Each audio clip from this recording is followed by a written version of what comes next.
Hello दोस्तों, study India में आपका स्वागत है। मैं विवेक। जैसे कि मैंने आपको बताया था कि यार इस चैनल में आपको सारी वीडियोस मिलने वाली हैं, तो मैं आज आपके सामने एक पहली वीडियो लेके आया हूँ BBA semester first fundamental of management की। अब पहले हम सारी फंडामेंटल की सारे टॉपिक्स कवर कर लेंगे। इसके बाद हम दूसरे टॉपिक्स में चलेंगे, इट मीन्स दूसरे सब्जेक्ट्स में चलेंगे। तो चलो स्टार्ट करते हैं यार। बस स्टार्ट करने से पहले एक आपसे रिक्वेस्ट है यार, चैनल को सब्सक्राइब कर देना और घंटा बजा देना यार, बिकॉज अब आपसे स्टार्ट हो गई है ना, तो आपको सारे टॉपिक्स विद इन मंथ आपको सारे यूनिट्स के ना नोट्स मिल जाने वाले हैं। तो यार बस चैनल को सब्सक्राइब करो और स्टार्ट करते हैं। चलो, तो जैसे दिख रहा होगा फर्स्ट स्लाइड आपको, तो फंडामेंटल ऑफ मैनेजमेंट है ना। तो चलो स्टार्ट करते हैं।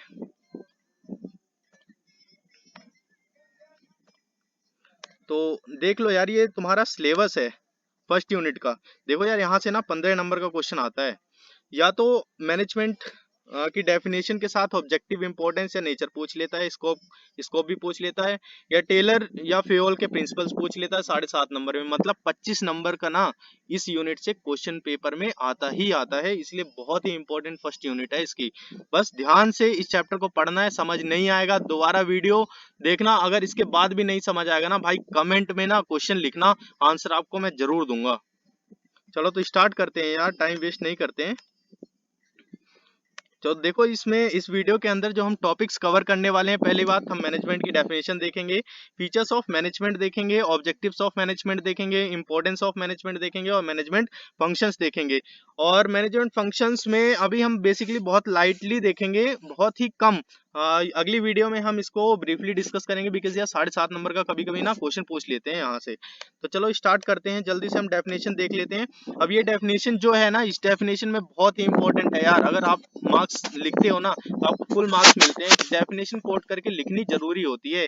किसी भी ऑथर की एक डेफिनेशन आप लिख दो, आपको फुल मार्क्स मिलते हैं। अगर 3 मार्क्स का क्वेश्चन है तो आपको 3 में से 3 मिल जाते हैं। तो मैं जल्दी से आपको इस डेफिनेशन का मतलब समझा देता हूँ थोड़ा ऊपर ऊपर से, और इसके बाद आप इसको ऐसे ही याद कर लेना। तो देखो, मैनेजमेंट क्या है, एक प्रोसेस है जो डिजाइन करता है और मेंटेन करता है ऐसे इन्वायरमेंट जहां पर इंडिविजुअल्स एक साथ मिल के एक काम को करते हैं, ऐसा काम करते हैं जो पर्सनली ऑर्गेनाइजेशन गोल को अचीव कर लेता है इफेक्टिवली एंड एफिशिएंटली। ये रिस्पॉन्सिबिलिटी किसकी होती है? एक मैनेजर की होती है। ये हैरोल्ड कुंड ने इस डेफिनेशन को दिया है। अब देखो यार, एक दूसरी डेफिनेशन है, छोटी सी डेफिनेशन है, इसको याद कर लो आप। इसको ब्रीफ क्या करके आप लिख देना और आपको फुल मार्क्स मिलेंगे, कोई दिक्कत नहीं है, आपको मार्क्स नहीं कटने वाले हैं इसमें। तो अगली डेफिनेशन देख लेते हैं। देखो, management is the process of getting things, मतलब दूसरों से काम करवाना जिससे कि ऑर्गेनाइजेशन का गोल इफेक्टिवली एंड एफिशिएंटली अचीव हो जाए। बिकॉज यार मैनेजमेंट फील्ड में ना हम तो काम करेंगे नहीं, काम तो हमें दूसरों से करवाना है यार। मैनेजर्स थोड़ी किसी दिन काम करते हैं, जिस दिन मैनेजर्स मशीन चलाएंगे यार, तो फिर मैनेजर्स का, वर्कर्स का क्या होगा? तो इसी बेसिस पे हमें दूसरों से काम करवाना है और ऐसे काम करवाना है, ऐसे प्लान बनाना है कि effectively and efficiently goal achieve हो जाए। तो चलो यार, दो टर्म हमने देख ली, इफेक्टिवली एंड एफिशिएंटली। ये होती क्या है यार? ये दो टर्म्स बार बार देखने में मिल रही है और ये कॉन्टिन्यूस आपको जब तक मैनेजमेंट फील्ड में आप पढ़ेंगे ना, अगर मैनेजमेंट आपने ऑप्ट कर लिया तो आपको लास्ट तक ये, जब आप जॉब करोगे ना, तब भी ये दो टर्म्स आपको मिलती रहेंगी। तो आज हम इस कंसेप्ट को समझ लेते हैं यार, अल्टीमेटली होती क्या है टर्म्स। तो देखो यार, ये पहले इफेक्टिवनेस और दूसरी एफिशिएंसी। इफेक्टिवनेस का मतलब जो होता है ना, तो doing task correctly at a time, मतलब काम टाइम के अंदर अंदर ही होना चाहिए। मतलब या तो डेडलाइन है ना, उसी दिन काम हो जाना चाहिए और अच्छे से काम होना चाहिए। इसका मतलब यह है, देखो, it means taking the correct decisions and actions every situations achieving target. इसका मतलब एक्शंस भी हो सकता है। आप कोई काम कर रहे हैं तो आपको अगर कोई काम मिला है तो बिना टाइम आपको काम को करना है। देखो, एफिशिएंसी का मतलब क्या होता है यार? एफिशिएंसी का मतलब होता है कि आपको ऑप्टिमम यूटिलाइजेशन ऑफ रिसोर्सेज करना है। ऑप्टिमम यूटिलाइजेशन ऑफ रिसोर्सेज का मतलब कि आपको जो रिसोर्सेज हैं उसी में बेटर यूटिलाइजेशन करना है, रॉ मटेरियल का वेस्ट नहीं करना है और विद इन अ टाइम आपको काम करके दे देना है। तो देखो, एफिशिएंसी का मतलब क्या होता है कि बिना टाइम और कॉस्ट को बढ़ाए हुए आपको काम करके देना है। तो एफिशिएंसी और इफेक्टिवनेस हर ऑर्गेनाइजेशन में ना होनी कंपलसरी है। अगर एक इफेक्टिवनेस है, अगर आपका काम ही काम होता रहेगा, अगर आप काम कर लेते हैं लेकिन आपकी प्रोडक्शन कॉस्ट बहुत ज्यादा आती है तो कंपनी को कोई प्रॉफिट नहीं होता, तो कंपनी काम करना नहीं चाहती। और एफिशिएंसी का मतलब अगर आप काम तो करके दे रहे हैं लेकिन यार आप क्वालिटी नहीं दे रहे, टाइम पे काम ही नहीं कर पा रहे, तो आप किस काम के हैं। इसीलिए इफेक्टिवनेस और एफिशिएंसी होनी किसी भी ऑर्गेनाइजेशन में कंपलसरी हो जाती है। ये दो टर्म्स को रिलेट करती हैं, इन दोनों एक दूसरे से इंटरडिपेंडेंट है। अगर एक नहीं होगा ऑर्गेनाइजेशन में कोई भी काम नहीं हो सकता। ऑर्गेनाइजेशन जो है ना अपने गोल को कभी अचीव नहीं कर पाएगी। अब हम आगे चलते हैं और इसके देख लेते हैं यार फीचर्स ऑफ मैनेजमेंट क्या होते हैं। देखो मैनेजमेंट गोल ओरिएंटेड प्रोसेस होता है। इसका मतलब देखो हर ऑर्गेनाइजेशन ना एग्जिस्ट करती है सम गोल को अचीव करने के लिए। अगर सेल्स ऑर्गेनाइजेशन है ना तो सेल्स ऑर्गेनाइजेशन का मेन ऑब्जेक्टिव क्या होता है यार, कि सबसे ज्यादा सेल बढ़े। और प्रोडक्टिव अगर कोई प्रोडक्शन कंपनी है, प्रोडक्शन ऑर्गेनाइजेशन है ना, वो सबसे ज्यादा चाहती है क्या, कि मेरी जो है ना वो प्रोडक्शन बढ़े। प्रोडक्शन बढ़ेगी तो क्या होगा यार, उसका प्रॉफिट बढ़ेगा। कुछ कंपनी चाहती है कि उनका मार्केट शेयर बढ़े। तो हर ऑर्गेनाइजेशन का अपना इंडिविजुअल गोल होता है, अपना उन्हीं गोल को अचीव करने के लिए हर मैनेजमेंट टीम जो है ना ऑर्गेनाइजेशंस के अंदर काम करती है। तो इसीलिए मैनेजमेंट एक गोल ओरिएंटेड प्रोसेस होता है। देखो मैनेजमेंट इज ऑल परवेसिव का मतलब क्या होता है। देखो मैनेजमेंट इज ऑल परवेसिव का मतलब ये है कि ये हर जगह अवेलेबल है, चाहिए ही चाहिए। चाहिए छोटी ऑर्गेनाइजेशन हो, स्मॉल या लार्ज ऑर्गेनाइजेशन हो, या टॉप लेवल के मैनेजर्स के लिए हो, या मिडिल लेवल या लोअर लेवल, या प्रॉफिट ऑर्गेनाइजेशन हो, नॉन प्रॉफिट ऑर्गेनाइजेशन, कैसी भी ऑर्गेनाइजेशन हो ना, आपको मैनेजमेंट की जरूरत हर जगह पड़ती है यार। स्कूल्स, हॉस्पिटल, हर जगह छोटी से छोटी जगह में आपको मैनेजमेंट की जरूरत होती है। इसीलिए मैनेजमेंट इज ऑल परवेसिव। देखो मैनेजमेंट कंटिन्यूअस फंक्शन क्यों है। देखो मैनेजमेंट कंटिन्यूअस फंक्शन इसलिए है यार कि मैनेजमेंट के अंदर ना 5 फंक्शंस परफॉर्म किए जाते हैं। Planning, organizing, staffing, directing, controlling. ये पांचों चीज लगातार कंटिन्यूअसली परफॉर्म होती हैं डे बाय डे। बिकॉज अगर आप प्लान करते हैं तो प्लान करने के लिए आपको क्या करना पड़ेगा, प्लानिंग का एग्जीक्यूशन, ऑर्गेनाइजिंग करना पड़ेगा। ऑर्गेनाइजिंग के बाद क्या करना पड़ेगा यार, स्टाफिंग करनी पड़ेगी, लोगों को काम देना पड़ेगा, सही रिक्रूटमेंट देनी पड़ेगी। इसके बाद सिलेक्शन करना पड़ेगा, फिर लीडरशिप, मोटिवेशन, सब चीजें देनी पड़ेगी, मोटिवेट करना पड़ेगा एम्प्लॉइज को। फिर इसके बाद आपको कंट्रोलिंग करनी पड़ेगी। इसका मतलब अगर जहां भी डेविएशन आएगा ना आपको करेक्टिव एक्शंस लेने हैं जिससे कि ऑर्गेनाइजेशन अचीव हो जाए गोल। तो इसीलिए यार कंटिन्यूअस फंक्शन है। अब देखो अगला मैनेजमेंट ग्रुप एक्टिविटी है। इसका मतलब क्या समझते हो कि मैनेजमेंट ग्रुप एक्टिविटी है यार सिंगल बंदा ऑर्गेनाइजेशन में कभी काम नहीं करता। हर ऑर्गेनाइजेशन में बहुत सारे लोग होते हैं और मैनेजमेंट का जो सबसे बड़ा काम होता है ना उनकी यार इंडिविजुअल की गोल्स को या हर अलग आदमी की जो थिंकिंग है ना उनमें हार्मोनी क्रिएट करो, कोऑर्डिनेशन क्रिएट करो और एक एक डायरेक्शन दिखाओ जिससे कि ऑर्गेनाइजेशन का गोल में वो फोकस कर पाए रादर देन इंडिविजुअल गोल।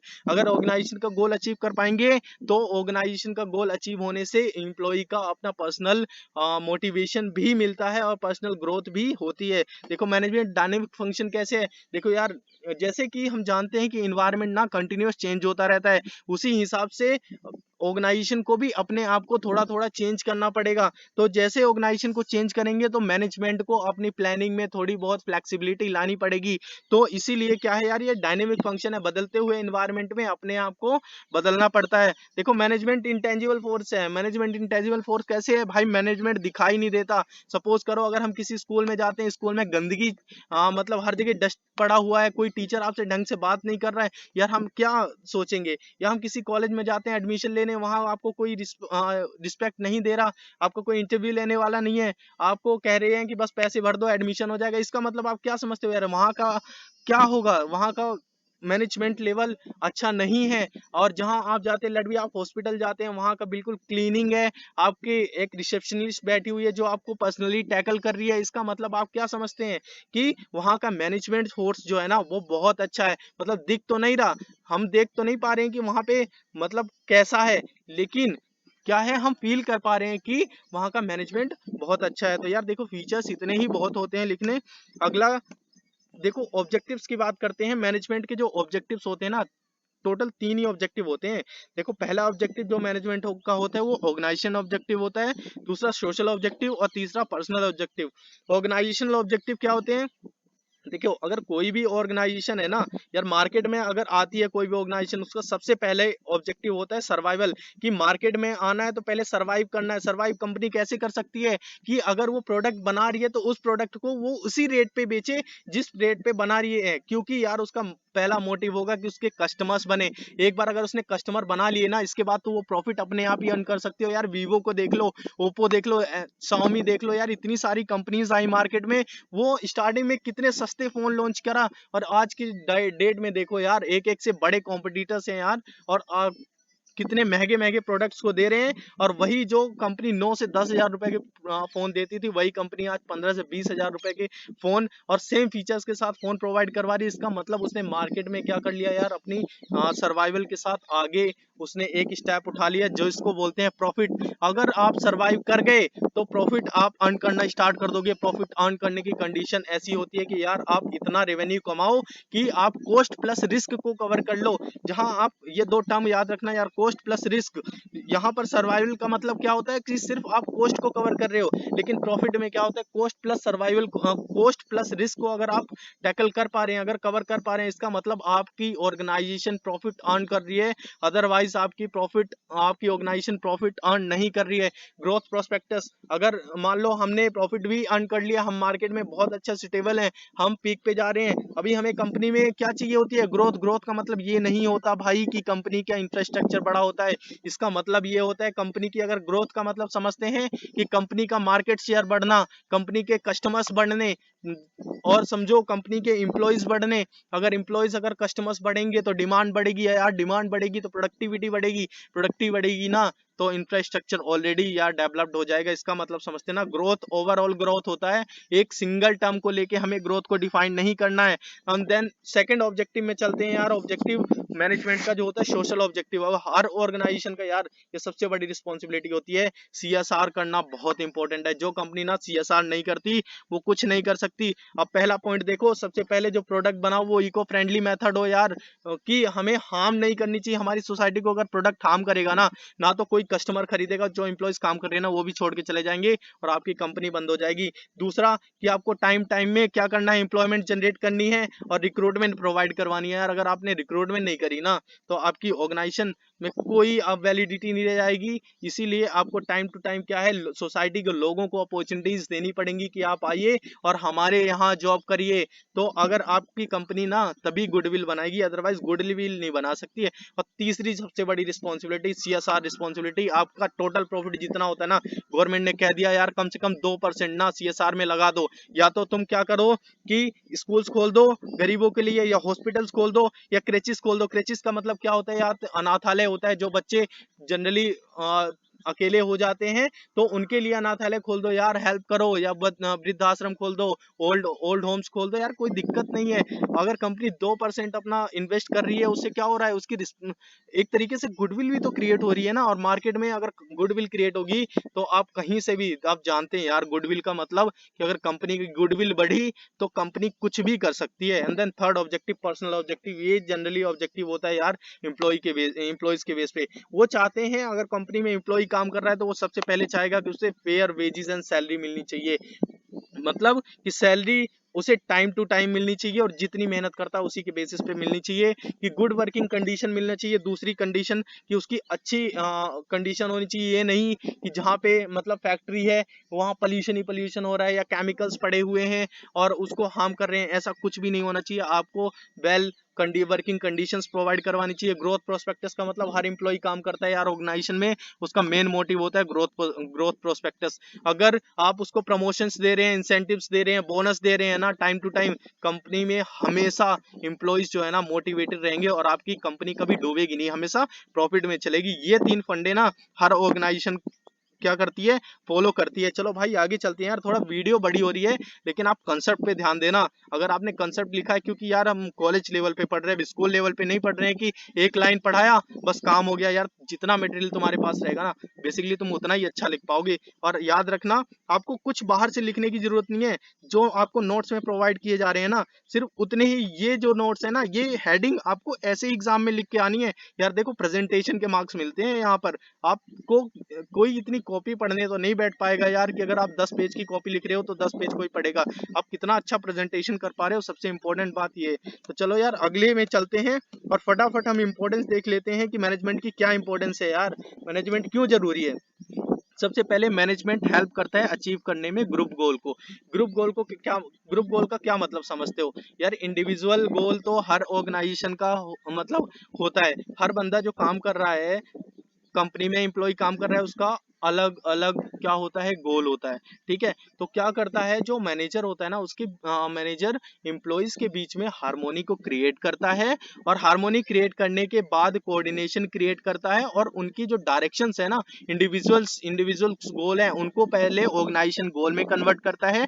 जैसे ही ऑर्गेनाइजेशन गोल में कन्वर्ट कर देता है और सारे एम्प्लॉयज काम करने लग जाते हैं, और ऑर्गेनाइजेशन का गोल जैसे ही अचीव होता है ना, मैं अपने आप पर्सनल गोल सबकी अचीव हो जाते हैं। तो ग्रुप गोल का मतलब भाई यही होता है। नेक्स्ट पॉइंट चलते हैं। मैनेजमेंट इंक्रीज करती है एफिशिएंसी ऑफ एम्प्लॉय। देखो एफिशिएंसी कैसी एम्प्लॉयज की बढ़ सकती है, पहले तुम ही सोचो यार। एम्प्लॉयज की एफिशिएंसी दो ही कंडीशन में बढ़ सकती है, या तो मैनेजमेंट जो एम्प्लॉयज हैं हमेशा मोटिवेटेड रहना चाहिए। अब वो मोटिवेट कैसे रहेंगे यार? उनको सैलरी टाइम पे मिलनी चाहिए, वेजेस मिलने चाहिए, बोनस मिलने चाहिए, और क्या प्रमोशंस मिलनी चाहिए यार टाइम टू टाइम। और इसके बाद सबसे इंपॉर्टेंट पॉइंट यार, दूसरा पॉइंट, की कंपनी में जितने भी एम्प्लॉयज है ना, उनको ट्रेनिंग स्किल आपको बढ़ानी पड़ेंगी यार, तभी कंपनी की ना प्रोडक्टिविटी बढ़ेगी। एफिशिएंसी का मतलब यही है यार कि बेटर यूटिलाइजेशन ऑफ रिसोर्सेज। हम ये कह तो रहे हैं बेटर यूटिलाइजेशन ऑफ रिसोर्सेज, होगा कहाँ से यार? वो ऐसे ही होगा, बेटर प्लानिंग करेंगे ना। जब तक प्लानिंग बेटर करेंगे, ऑर्गेनाइजिंग स्टाफिंग सही बंदे रखेंगे, परफेक्ट बंदे रखेंगे परफेक्ट डिपार्टमेंट के लिए, ऑब्वियस सी बात है यार, कंपनी में ना आपकी कंपनी हमेशा बूम पे जाएगी। अगला पॉइंट चलते हैं। मैनेजमेंट डायनेमिक ऑर्गेनाइजेशन क्रिएट करता है। डायनेमिक ऑर्गेनाइजेशन, देखो यार, ऑर्गेनाइजेशन के अंदर ना एक काम तो हो नहीं रहा है, अलग अलग फैक्टर्स जो है ऑर्गेनाइजेशन को अफेक्ट करते हैं। इंटरनल फैक्टर्स अलग होते हैं, एक्सटर्नल फैक्टर्स अलग करते हैं। इंटरनल फैक्टर्स कौन से होते हैं? जो एम्प्लॉयज हैं, इनकेस अगर स्ट्राइक कर देते हैं किसी वजह से, या आपके जो पर्सनल डेटा कहीं से लीक कर देते हैं कोई भी एम्प्लॉयज, लेट भी अगर कोई एक्सटर्नल पेस्टल, पेस्टल का मतलब समझते हैं पॉलिटिकल, इकोनॉमिक, सोशल, किसी तरीके का चेंज हो जाता है ना आपकी ऑर्गेनाइजेशन में, तो आपको यार उसी हिसाब से आपको रेडी रहना पड़ता है, अपने आप को चेंज करना पड़ता है। अगर आपने चेंज कर लिया ना, मार्केट में यार आपसे अच्छा ना कोई भी कॉम्पिटिटर किसी का भी नहीं रहेगा, आप सबसे टॉप पे रहेंगे मार्केट में। बस इसका मतलब यही है। देन मैनेजमेंट हेल्प करता है अचीविंग पर्सनल ऑब्जेक्टिव। देखो यार, मैनेजमेंट पर्सनल ऑब्जेक्टिव कैसे अचीव करने में हेल्प करता है? Personal objective in the sense of employ. यार अभी मैंने ऊपर सबसे पहला पॉइंट जब डिस्कस करा था, मैंने यही बताया है कि अगर ऑर्गेनाइजेशन का गोल अचीव होगा, तो एम्प्लॉयज का अपना पर्सनल गोल कम जरूर अचीव होगा, क्योंकि कंपनी अगर प्रॉफिट में जाएगी तभी वो बोनस और इंसेंटिव्स देगी, अदरवाइज नहीं देगी। और अगर एम्प्लॉयज अच्छा काम करेगा तभी उसको प्रमोशन मिलेगा, अदरवाइज प्रमोशंस नहीं मिलेंगे। तो ये सब चीजें जरूरी है यार। अब देखो लास्ट पॉइंट क्या होता है, management helps in the development of society. Management help करता है सोसाइटी को डेवलप करने में। अब कैसे करता है? हमने वहां रिस्पॉन्सिबिलिटी पढ़ी यार, कैसे?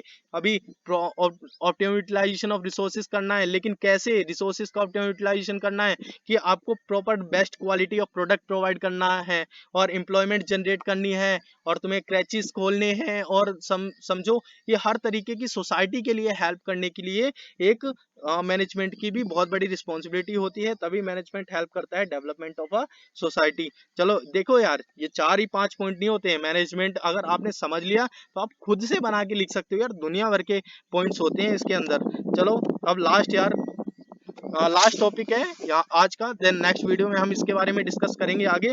तो देखो यार, 5 फंक्शंस होते हैं मैनेजमेंट के: planning, organizing, staffing, directing, controlling. इसका मतलब समझ रहे हो? ये सिर्फ 5 ऐसे टॉपिक्स हैं, जो 5 टॉपिक्स आपको पढ़ने हैं, और मैनेजमेंट में ना 5 के 5 यूनिट में सिर्फ इतनी बातें पूछी जाएंगी, एक वर्ड भी इससे ज्यादा नहीं पूछा जाएगा। ये इंट्रोडक्शन पार्ट है, इसमें मैं थोड़ा थोड़ा बताऊंगा, फिर ब्रीफ में मैं आपको सारी चीजें बताऊंगा। तो देखो यार, प्लानिंग का मतलब क्या होता है? प्लानिंग का मतलब होता है कि where we where we are and where we want to reach. मतलब अभी हम कहाँ हैं और कहाँ पहुंचना चाहते हैं, उसके बीच का ना गैप होता है। तो इस पे वो क्या बोल सकते हैं definition? Planning is a bridges between where we are and where we want to reach. मतलब एक रास्ता है, एक ब्रिज बनता है प्लानिंग, जहां पर अभी हम खड़े हैं और जहां हम पहुंचना चाहते हैं। एक एग्जांपल ले लो यार, कि आज हम बीबीए कर रहे हैं लेट बी, और हम एमबीए पहुंचेंगे, तो कैसे पहुंचेंगे यार? हमें कितनी परसेंटेज लेके आनी पड़ेगी, हमें कैट में कितने मार्क्स लेके आने पड़ेंगे कि हमें अच्छे कॉलेज में एडमिशन लेना है। अगर ये करना है ना, इससे पहले आपको प्लान करना पड़ेगा,